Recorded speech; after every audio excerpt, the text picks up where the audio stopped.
Los puntos de vista y opiniones expresados en este episodio por las participantes son responsabilidad de quien las emite. El líder tiene que crear estos espacios, tiene que abrirse a recibir apoyo, ayuda, retroalimentación, incluso conversaciones complejas y difíciles que a nadie nos gusta tener. Todos nos gustaría siempre dar buenas noticias y que nuestra relación fuera fantástica, pero no. Hay que también ser capaces de tener conversaciones difíciles, confrontativas, en donde no estamos de acuerdo, y los líderes tienen que ser los primeros en poner el ejemplo, ¿no? De que eso se permite aquí.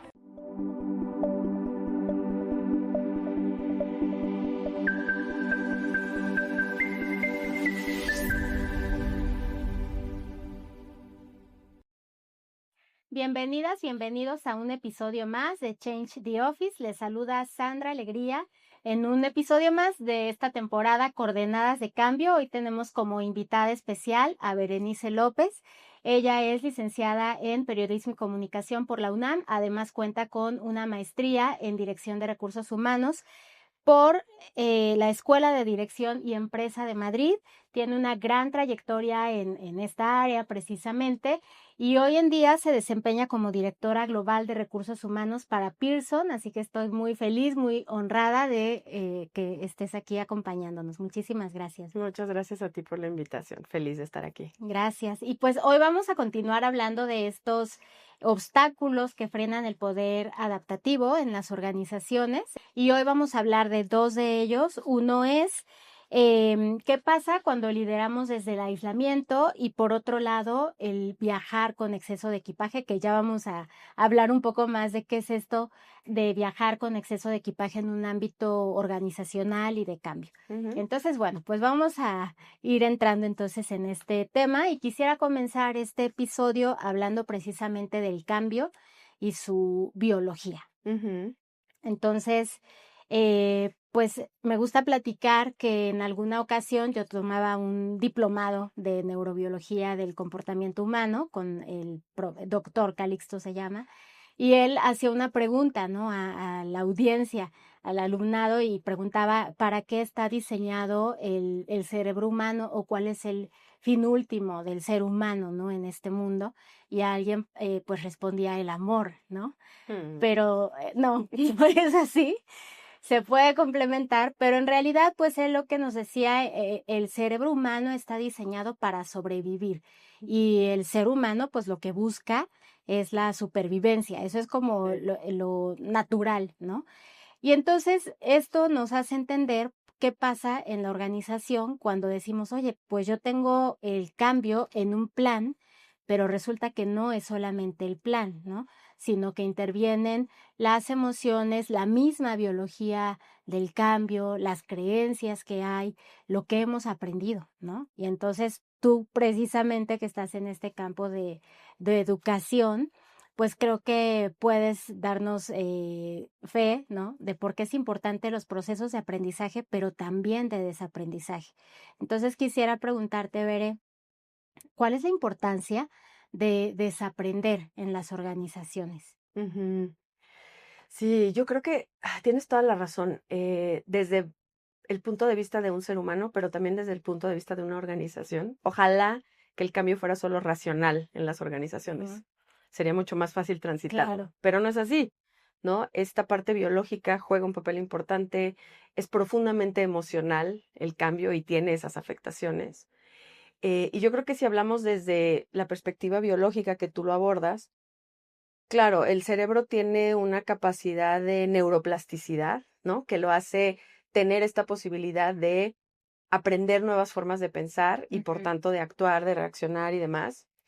Pero para que eso suceda, pues primero hay que vaciar los hábitos, las creencias, los juicios, todo eso que te ancla pues a una idea bien, ¿no? Apalancada en tu cerebro. Pues en las organizaciones es lo mismo, tienes que generar esta capacidad y estos espacios, porque no solamente la capacidad es algo que se ejercita a través de crear espacios en donde la gente se le permite reflexionar y cuestionar nuestras rutinas, nuestras costumbres, nuestras creencias, nuestros procesos, nuestros sistemas, ¿no? Y obviamente tiene que ser en un espacio seguro, en donde las Sí. personas se sientan cómodas de poder exponer estas dudas, ¿no? Y yo creo que eso nos aleja de un enemigo súper presente y poderoso en los líderes y en las organizaciones, que es Ujú. aquí siempre lo hemos hecho así. Sí. Eh, no hay nada peor que eso, ¿no? El decir, aquí siempre hemos hecho las cosas así y además nos ha funcionado, hemos tenido buenos resultados. Ujú. Sí, pero resulta que el mundo evoluciona Sí. y hoy en día evoluciona a una velocidad increíble, ¿no? Cada vez más rápido. Y entonces, pues a lo mejor yo, como líder, estoy hoy enfrentando una situación muy parecida a una que enfrenté hace 3 años. Y hace 3 años yo reaccioné de tal forma, hice tales cosas y me salió súper bien. Creo que siempre los líderes tenemos que tener la humildad y la autoconciencia de podernos cuestionar si el entorno en el que esa situación se me está presentando hoy es el mismo Ujú. o no, qué elementos han cambiado y entonces qué podría yo cambiar de aquello que hice, ¿no? Desaprender de eso que me funcionó en el pasado Ujú. para poder replicarlo. Obviamente va a haber cosas que son valiosas y que hay que mantener con el paso del tiempo, Sí. pero hay cosas que ya no funcionan. Ujú. Y cuando me parece genera una organización estos ambientes, estos espacios, es cuando verdaderamente hay cabida a este growth mindset del que tanto Sí. se habla hoy en día, ¿no? Y que es Ujú. parte del principio de esa posibilidad de desafiarnos a nosotros mismos y por lo tanto desafiar el status quo, ¿no? De la organización en la que nos estamos moviendo y en donde queremos implementar una transformación, donde queremos Ujú. ejecutar algún cambio. Creo que tú en la organización en la que estás has sido clave para crear estos ambientes inclusivos, diversos, y muchas veces esa inclusión es también de ideas, ¿no? O generacional. Sí. Entonces, ahí platícanos un poquito más sobre estas prácticas para cuestionar el status quo. Mira, nosotros tenemos una analogía, bueno, hay una analogía que yo uso mucho con mis equipos, ¿no? Y es como, no es personal, o sea, no Ujú. te apegues a las cosas porque no es contra ti el individuo, es cuestionar las creencias, ¿sabes?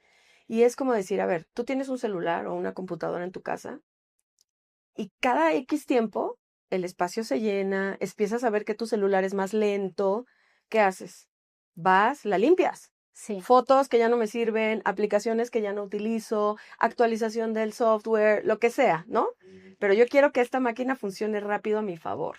Sí. Es lo mismo, o sea, tu cerebro es tu máquina prioritaria. Ujú. Entonces, ¿por qué no hacer esa depuración contigo mismo? Claro. Sin pensar que, ay, estoy anclado a ese pensamiento, a esas emociones. No, no, no, esto ya no me sirve. Quiero que mi cuerpo, mi mente, mi organización funcione de la manera más eficiente, más rápida, más ágil posible. Ujú. Pues entonces hagamos toda esa limpieza, ¿no? Yo creo que fíjate que hay dos prácticas que a mí me gustan mucho. Una que bueno, me la enseñó el líder de ventas regional de Latam, y él tiene esta práctica todos los años con su equipo de directores, ¿no? Y él plantea cuáles son los objetivos estratégicos, cómo eso se alinea con el negocio como un todo, en fin. Y él les hace siempre una invitación vamos a tomarnos un día de reflexión en el que tú tienes que escribir en qué invierto mi tiempo, ¿no? Cuáles son las Ujú. actividades que yo hago y demás. Pásalo por el tamiz, y él le llama el stop doing list, ¿no? Ujú. Pásalo por el tamiz de qué de esto que hago hoy sigue agregando valor a los otros o a mí mismo.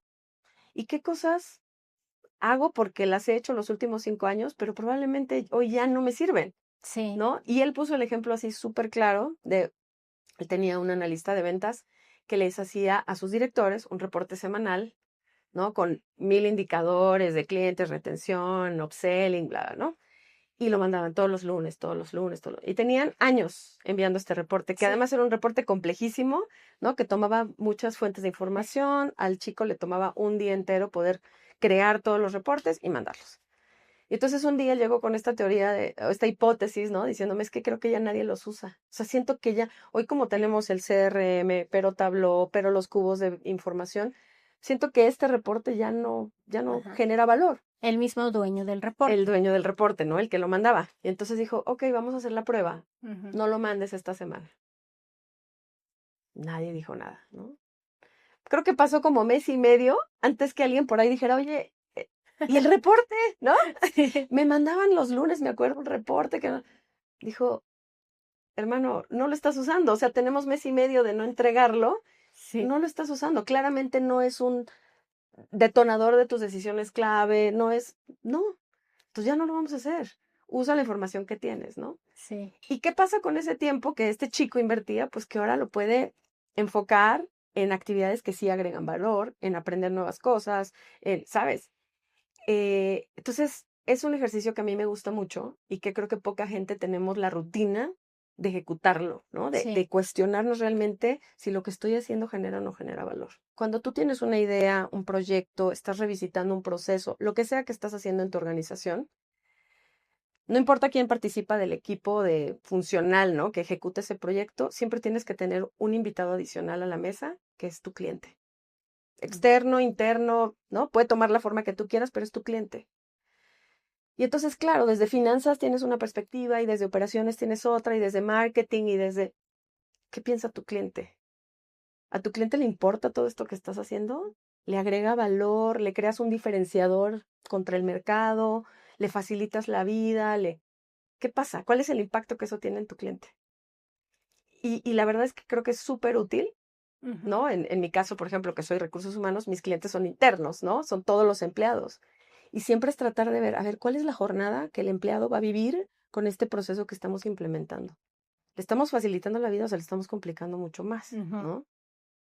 Y creo que a partir de eso puedes tener esta posibilidad de limpiar y quitar todo Claro. eso que no sirve y Sí. dejar solo lo que es esencial para sumar valor. Sí, y mencionas dos esferas muy importantes, ¿no? Por un lado es esta esfera individual, con este ejemplo de el dueño de este reporte es el que en algún momento se cuestionó, oye, ¿realmente este reporte que solía agregar valor se está ocupando? También mirar a su alrededor y decir, hoy tenemos estas fuentes de información, así se ha movido el equipo, ¿no? Etcétera. Entonces, él mismo cuestionarlo, ¿no? En esta dimensión como más personal. Y Ujú. luego viene esta otra dimensión que ya es la del equipo, de entonces tener como representante a tu cliente y entonces a partir de ahí pues irte cuestionando, ¿no? Y también ver de qué necesitas desprenderte. Sí. Que precisamente todo eso pues es lo que llamamos el viajar con exceso de equipaje, que es con este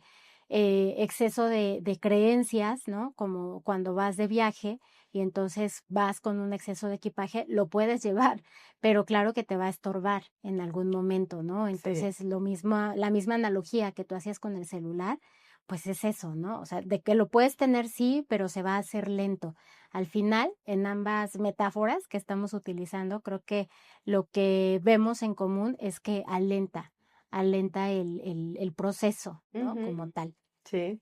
Y pues entonces este viajar con exceso de equipaje, pues no hablamos tal cual de maletas, sino de creencias, de estilos, precisamente de liderazgo, de responsabilidades que ya no corresponden, ¿no? Como estos ejemplos que ya mencionabas. Y precisamente en entornos cambiantes, seguir cargando con lo que funcionó antes, pues de alguna manera también podría ser una resistencia, ¿no? Disfrazada de experiencia Sí. con estas frases como las que ya mencionabas. Así lo hemos hecho siempre y nos ha funcionado, ¿no?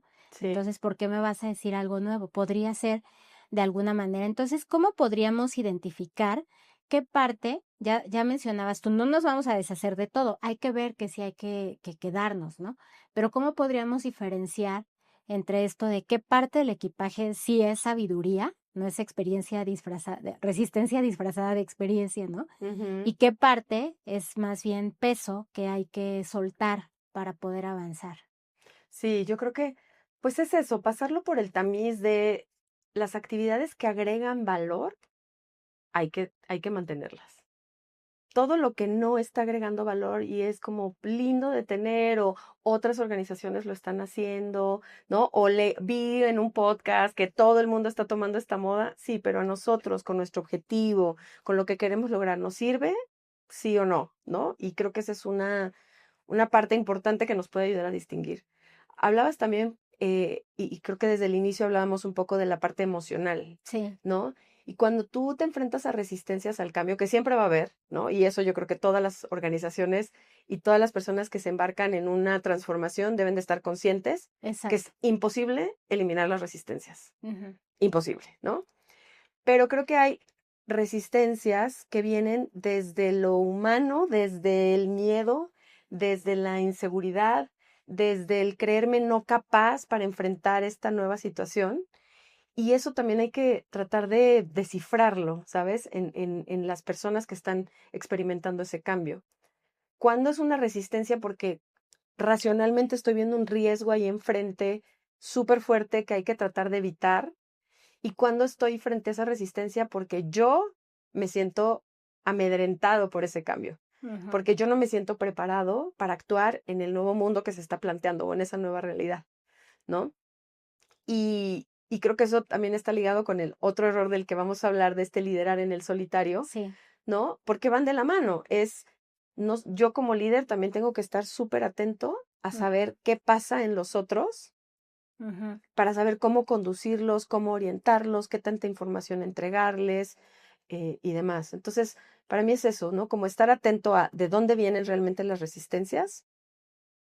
Y la otra es saber qué de lo que estamos haciendo agrega valor, ¿no? Y es esencial para entregar lo que tenemos que entregar al final, y qué parte no agrega valor, y más bien es una costumbre o algo que tenemos muy arraigado, pero pues de lo cual ya nos podemos deshacer y no pasa Sí. nada, ¿no? O no hay un impacto gigantesco. Ujú. Y aquí quiero hacer énfasis en algo que comentas, que es que siempre va a haber resistencia, ¿no? Porque también en este rol de consultoría es súper común que los clientes, ¿no? Los comités de cambio sí tienen esta ilusión de que no exista resistencia, ¿no? Dentro del proceso de cambio, cuando realmente las resistencias pues nos pueden dar información. Se trata más bien de comprenderlas, porque a partir de ahí es ver, ok, de dónde están surgiendo, ¿no? Ya Sí. hablábamos de la biología, emociones, etcétera, pero muchas veces podría ser ahí un vacío de información o necesidad de renovar algunas otras cosas, ¿no? Y fíjate que incluso, déjame contarte una anécdota, porque incluso ante cambios que podrían a primera vista parecer sumamente positivos, Sí. va a haber resistencias, Sí. ¿no? Nosotros en Pearson, hace como 10 años, 10 11 años, mucho antes de la pandemia, decidimos, nosotros estábamos ubicados en Naucalpan, estábamos en un edificio y decidimos mudarnos a Santa Fe. Ujú. Y decidimos con ese cambio migrar completamente. O sea, nosotros queríamos entregarle algo diferente a los clientes y decidimos a través de muchas conversaciones que para poder entregarle algo diferente al cliente teníamos que internamente trabajar de otra manera, Sí. porque si no, era imposible. Entonces, la propuesta que se hizo era mudarnos, generar un espacio abierto de trabajo donde no había lugares asignados, Ujú.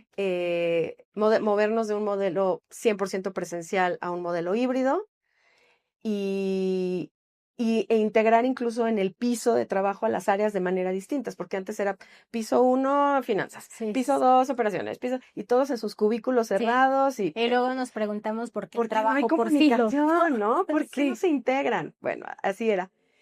Y entonces, al inicio, o sea, cuando tú lo planteas, dices, ay, qué padre, ¿no? La gente va a poder estar 2 o 3 días en su casa, se van a evitar el tráfico. Era una idea además muy disruptiva hace 10 años, hoy todo el mundo lo tiene, pero hace 10 años eran poco común. Entonces la gente veía muy positivo eso.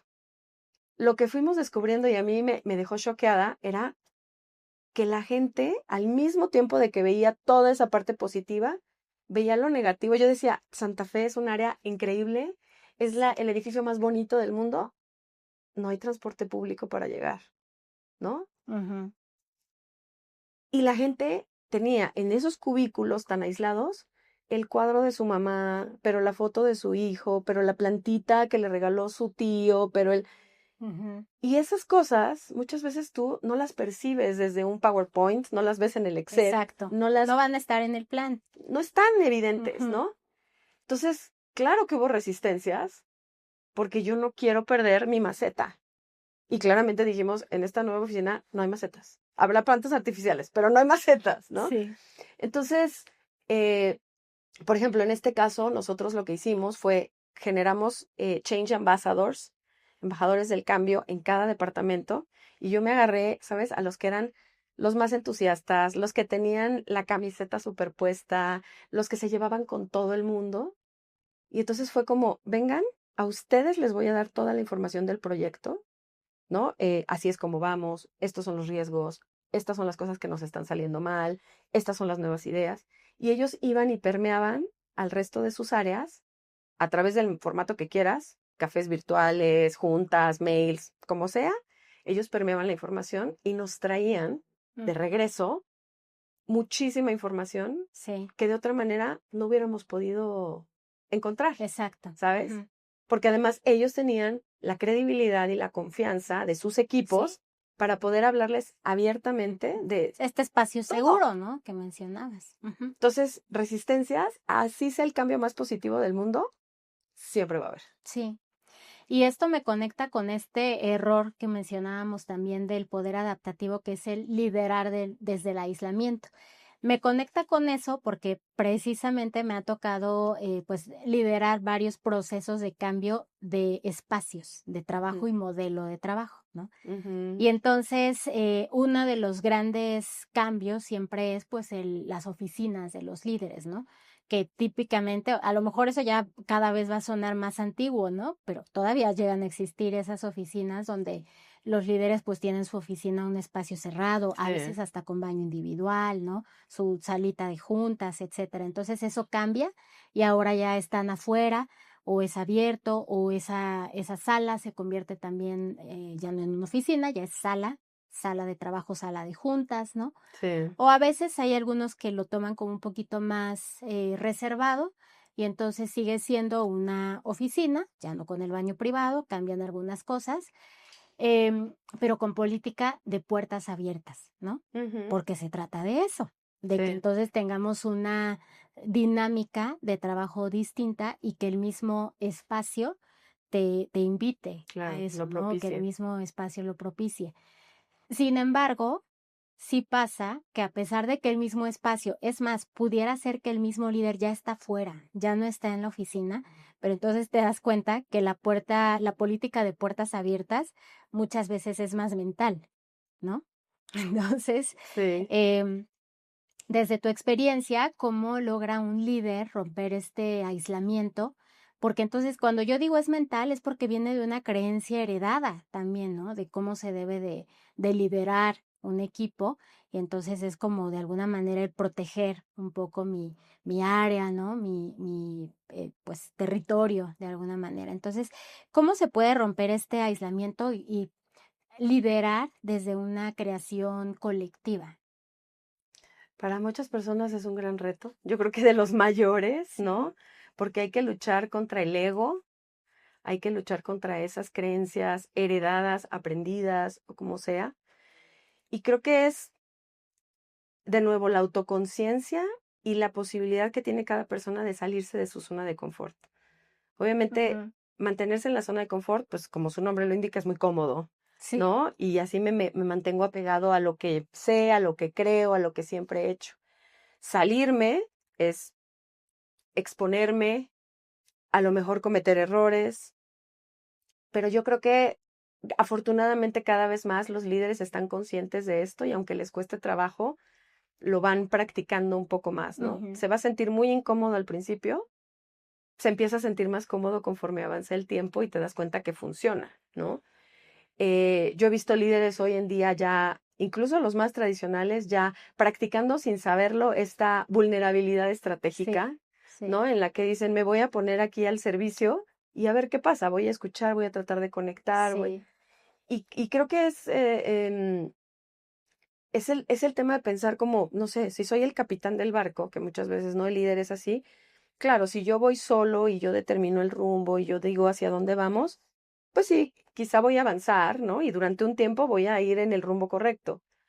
¿Qué pasa si empieza una tormenta y yo sigo solo, ¿no? No exacto. escucho a mi tripulación, no recibo tanto retroalimentación como apoyo de ellos, Ujú. pues yo solo voy a hacer la historia del Titanic, ¿no? Sí, No voy a exacto. llevar a mi barco a ningún buen puerto. Entonces, creo que cada vez más se atreven los líderes a hacerlo, a exponerse, a crear estos espacios de mayor co-creación, asumiendo que no tienen todas las respuestas. Creo que también las organizaciones, en lo Mm, que yo he visto, no puedo decir que todas, pero muchas ya entendieron que hay que crear un ambiente de aprendizaje continuo Sí. y entonces pues también están obligando a sus líderes a ser los primeros que se permiten fallar, que dan oportunidad al error, ¿no? Como un espacio de innovación. Si no Exacto. me equivoco es porque nunca intenté una cosa distinta. Entonces, es como crear estos ambientes, crear estos espacios. Y lo que yo he visto es, y al menos ahí lo percibo desde recursos humanos, nuestra labor es súper importante porque somos arquitectos de cultura. Sí. Y entonces nosotros nos encargamos de entretejer, ¿sabes? Los sistemas, los procesos, que permiten que esos ambientes se generen. Y yo lo he visto que cuando la cultura es tan fuerte, el líder que ya no se siente cómodo ahí sale expulsado. Sí. O sea, El mismo él mismo sistema se va, ¿no? O Exacto. sea, dice, esto no es para mí, yo no me siento cómodo en este lugar, chao. Y los que se quedan, algunos con más trabajo que otros, pero pues van tratando de aprender y de entrenarse en cómo hacerlo, ¿no? Ujú.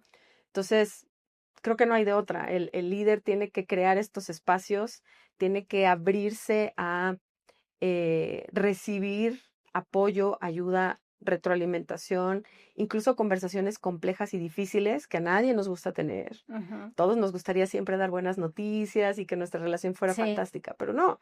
Hay que también ser capaces de tener conversaciones difíciles, confrontativas, en donde no estamos de acuerdo, y, y los líderes tienen que ser los primeros en poner el ejemplo, ¿no? De que eso se permite aquí. Ujú, ujú. Ojalá que todas las organizaciones poco a poco vayan evolucionando hacia Sí, allá, claro. ¿no? Y me parece que el principal cambio de paradigma es que realmente el liderazgo pues ya no está en un organigrama, ¿no?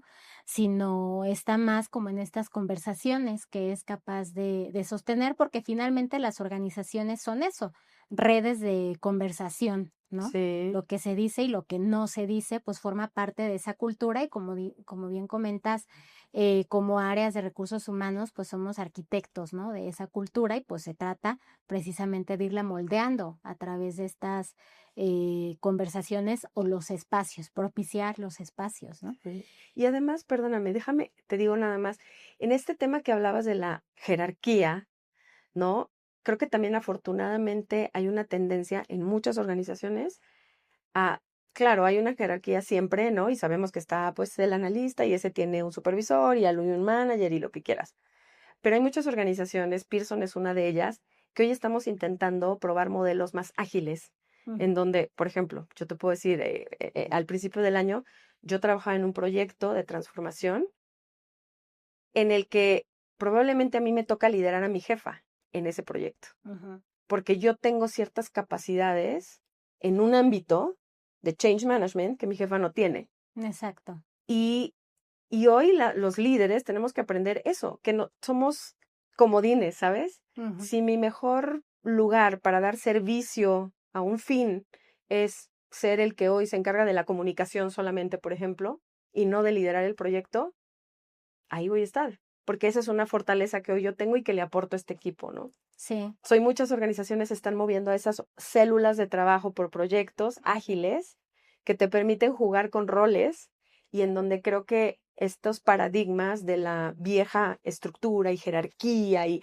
el director de y el gerente y el vicepresidente Ujú. se desvanecen un poco porque lo que se pone en juego son tus competencias, Exacto. tus capacidades y tu experiencia. Ujú. Y si hoy me toca ser el analista que lidera este equipo porque se trata de manejo de bases de datos y ahí yo soy el mejor, pues eso me toca, Ujú. ¿sabes? Y eso me encanta. O sea, me parece que va a ayudar muchísimo en esta evolución de las empresas. Ujú. Sí, completamente, completamente. Y me parece que ahí pues regresamos a esta parte inicial que comentabas en la conversación de es muy importante como para que este mundo ideal pueda consolidarse. Uno, el tema de la humildad y Ujú, por otro lado la conciencia, ¿no? O sea, esta conciencia también organizacional de cómo se está moviendo, qué necesita, cómo sumamos más y esta conciencia personal, ¿no? sí, También ante este cambio, porque ese es un cambio de paradigma, claro. qué resistencias tengo y cómo las voy a gestionar yo, ¿no? Yo solito ser mi change manager, Exacto. entonces gestionar esa parte, ¿no? Sí. Y bueno, entonces cuando los equipos conversamos, precisamente lo que hacemos es compartir temas de qué valoramos, cómo aprendemos, también cómo nos cohesionamos, hacia dónde queremos ir, ¿no? Y entonces esto lo que hace es que no solamente se vayan abriendo conversaciones, sino que se van activando redes y se van derribando silos. ¿Cuál es tu experiencia y tu perspectiva sobre esto? Mira, yo creo que hay dos ámbitos. Uno que es muy importante desde la estrategia de la organización, y yo lo he visto en muchas empresas de las que he trabajado. Tú puedes hablar y decir, ay, vamos a colaborar, vamos a integrarnos, finanzas, háblate con ventas, marketing. Digo, hay áreas que naturalmente trabajan más juntas y hay otras que pues no tanto, ¿no? Creo que hay un principio fundamental y es que realmente todos en la organización tenemos que ir tras los mismos objetivos. Ujú. Porque ahí yo lo he visto, ¿no? Decimos, queremos colaborar, pero a ti te miden por una cosa y a mí me miden por otra. Sí. ¿Cuál va a ser tu foco? Alcanzar tus objetivos, aunque estén contrapuntándose con los de mi área, ¿no? Entonces yo creo que ahí hay desde arriba un ejercicio de alineación de objetivos, de KPIs compartidos y Ujú. de todos tener claros cómo cada uno está contribuyendo a un bien mayor. No es solo el de mi área. Y a lo mejor hoy yo tengo que sacrificar un proyecto mío por entrarle al tuyo y apoyarlo porque ese, como compañía, nos hace mejor. Exacto. Ujú. Entonces, creo que esa parte es súper importante y que a veces no depende del líder solamente, es como top down, ¿no? O sea, sí tiene que venir desde el management, esa cultura y el permear esa comunicación hacia todos. Y ya después, yo creo que hay prácticas muy buenas. Por ejemplo, yo no en Pearson, sino en DHL, donde trabajé antes, a Ujú. mí me encantaba que la filosofía, y sigue existiendo hasta hoy en día, la filosofía de esa compañía es de rotación, ¿no? Ujú. Entonces, por ejemplo, el que era el VP de ventas, después se iba como el VP de operaciones, y el de operaciones se iba a marketing, y el de marketing a finanzas, y el de, ¿no?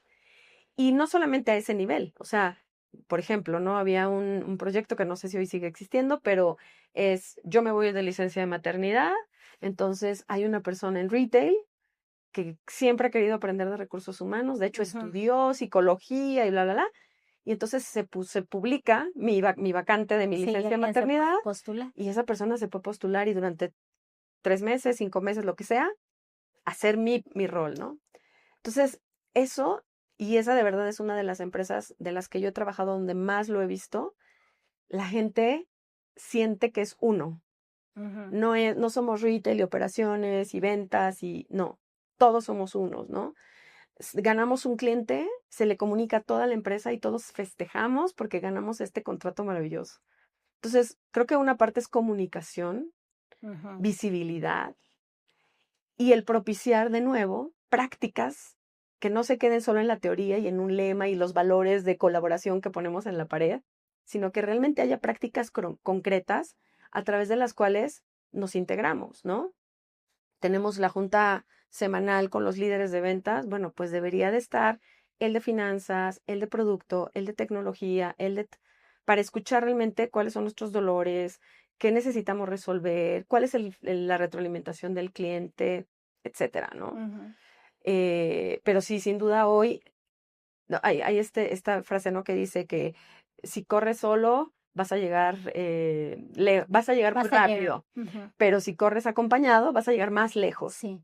Y creo que hoy es súper, súper vigente y las empresas lo deben de entender y deben de generar esos procesos y esas situaciones en las que se genera esa colaboración. Ujú. Porque si solo lo tenemos en un discurso, o te digo, en nuestros valores, Exacto.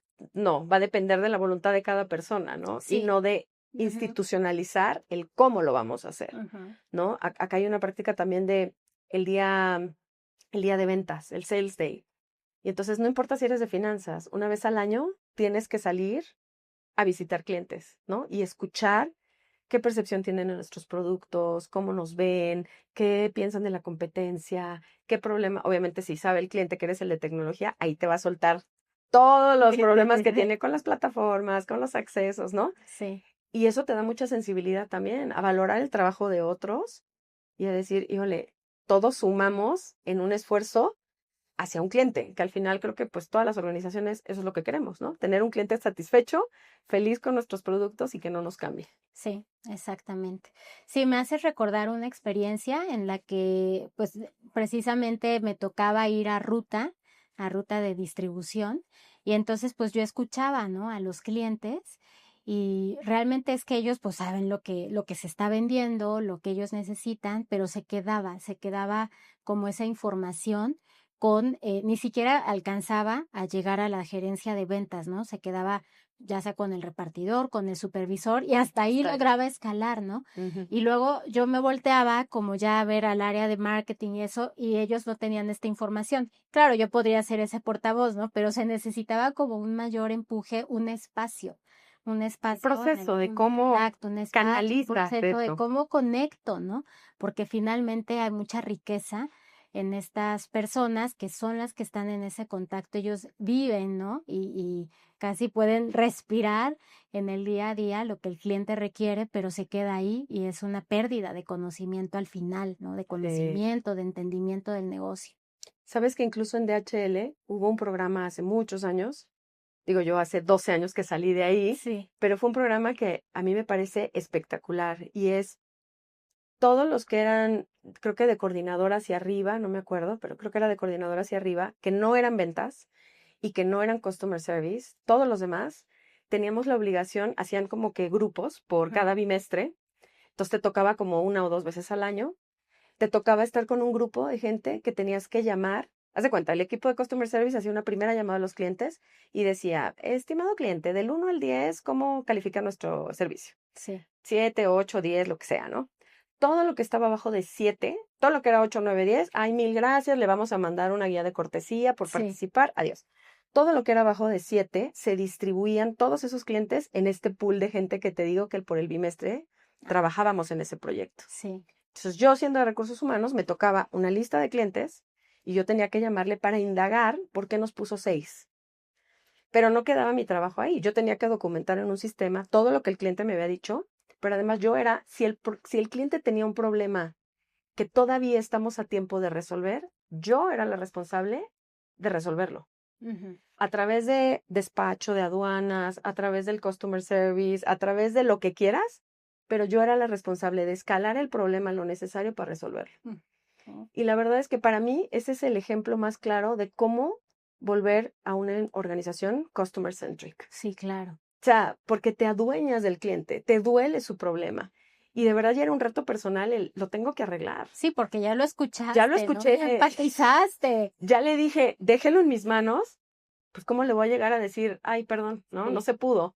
Sí. Digo, sí hay problemas que no se pueden, ¿no? El cliente mandó Sí, sí. su envío sin un pedido, sin un permiso de Hacienda, pues no hay forma que se lo Ujú. libere el gobierno, no yo, ¿no? Pero yo creo que esas medidas, ¿sabes? Que son muy prácticas y que realmente a la organización le hace dar cuenta de quiénes somos, qué hacemos y cómo impacta cada uno de nosotros en un proceso, en una cadena de valor. Híjole, me parece poderosísimo.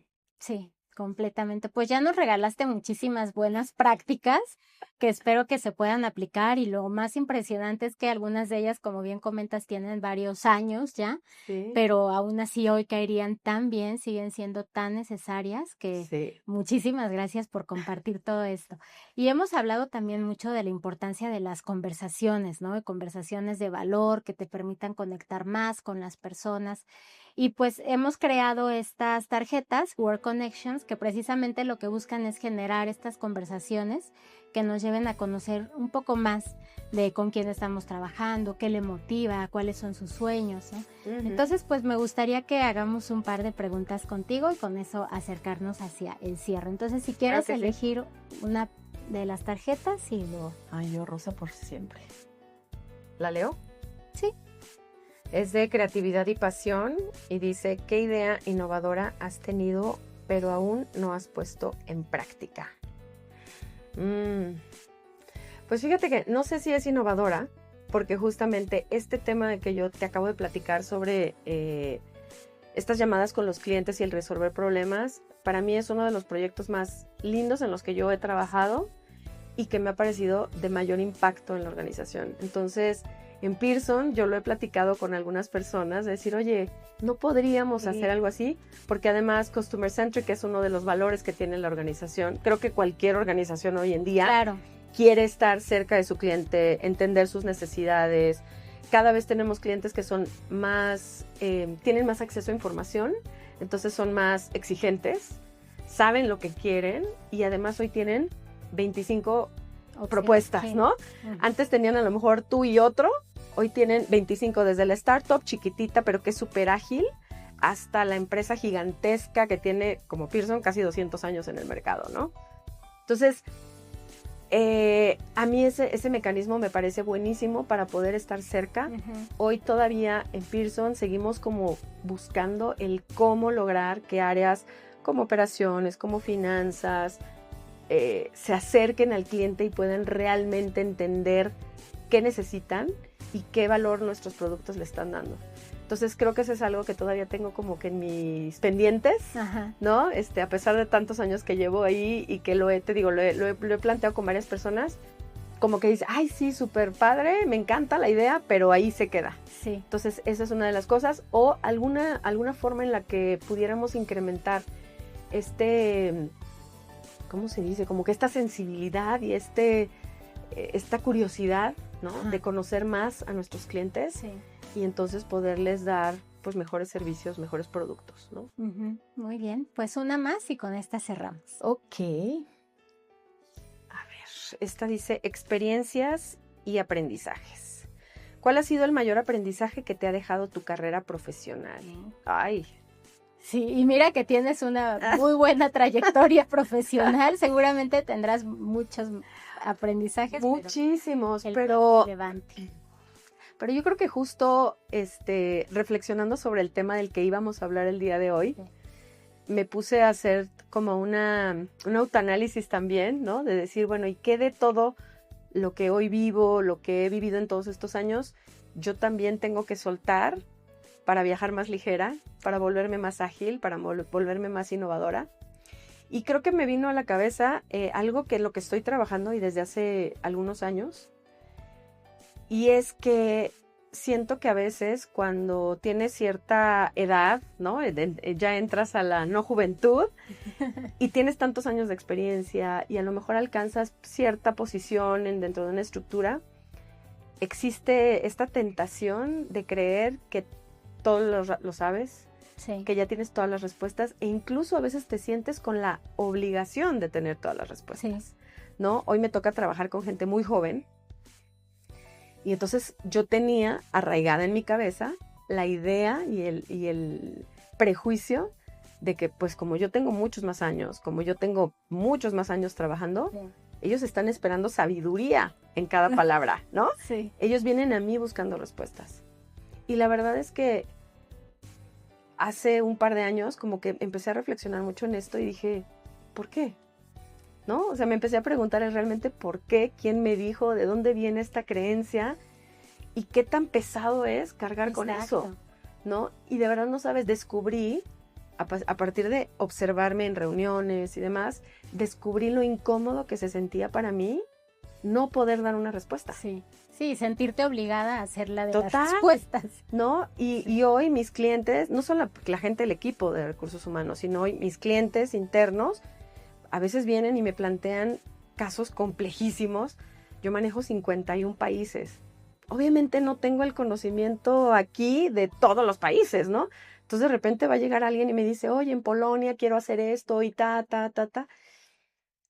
Hace 3 años yo, por supuesto, sí, claro, ¿no? Hubiera a lo mejor fingido un poco de que sí lo sé, pero déjame te lo escribo en un mail. Hoy me siento tan ligera y tan confiada de decirle, no tengo la menor idea. No tengo la menor idea. Déjame consultar a quien sí lo sabe. ¿Sabes? Entonces, yo creo que eso tiene mucho que ver con el desaprender, con la humildad, ¿no? Y con la autoconciencia, con decirte, pues no lo sé. Sí, y con no liderar en solitario, ¿no? Y saber que la inteligencia colectiva es más poderosa que tu inteligencia individual. Siempre. Sí. Entonces, es como, no lo sé, pero voy a ir con la persona experta de Polonia, la voy a traer a la junta porque además seguramente van a surgir otras 35 preguntas que tampoco voy a saber. Entonces mejor traemos a esta persona que nos dé a los dos toda la información y a partir de ahí ya decidimos.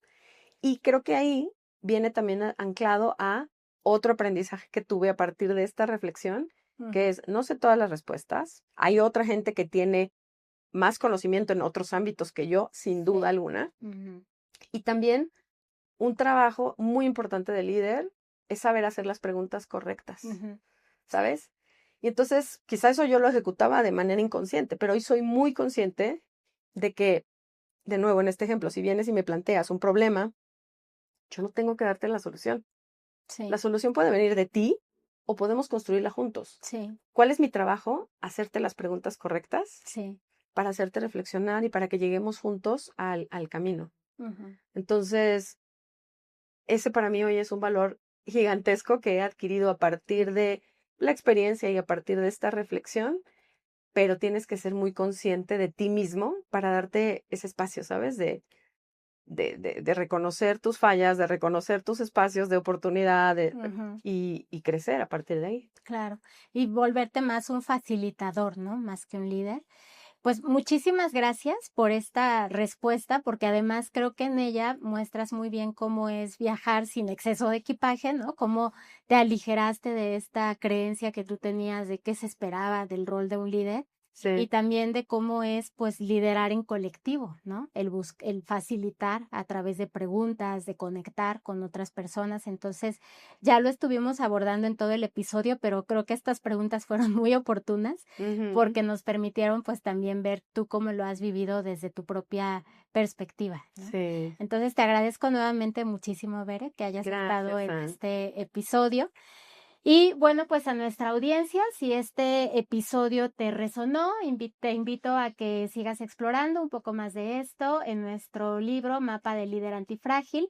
También contamos con varios recursos en www.impulsaconsultoría.com, donde puedes indagar mucho más de todos estos 5 errores que frenan el poder adaptativo de los equipos. Nuevamente, muchas gracias, Bere. Gracias a nuestra audiencia, al equipo de producción. Esto fue un episodio más de Change the Office. Gracias.